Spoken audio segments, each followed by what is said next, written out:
দেশীয় তরমুজ নিয়ে অনেক আলোচনা সমালোচনা আমরা করেছি। আসেন বিদেশি তরমুজ লাল নীল না পিঙ্ক কালার দেখে নেই। অনেক সমালোচনা তো করলাম দেশীয় তরমুজ নিয়ে, হই হুল্লার অনেক হয়েছে। এখন দেখি ওইটা মনে হয় কালো হবে, আর বিদেশি তো বাংলাদেশের মতো হয় না, তো কালোই হতে পারে। আহ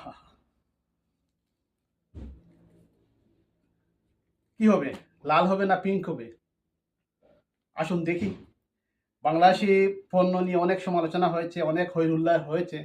এখন বিদেশি দেখে নেই কি কালার, লাল নীল পিঙ্ক কি হয়।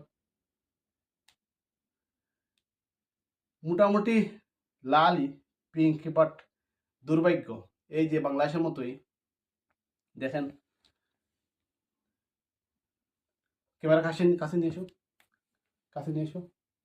দেখেন ঠিকই, কিন্তু এই যে এটা টাইমের আগে পড়া হয়ে গেছে, এই জন্য প্রপার পাকে নাই। এটাই সেম, উপরে সেম বাংলাদেশের মতো পিঙ্ক, লাল না, এটা পিঙ্কের মতোই পিঙ্ক।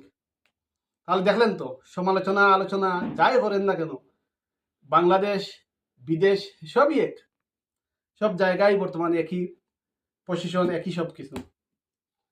তাহলে ইফতার পরে চলে আসবেন, সবার দাওয়াত। আল্লাহ হাফিজ, ভালো থাকবেন।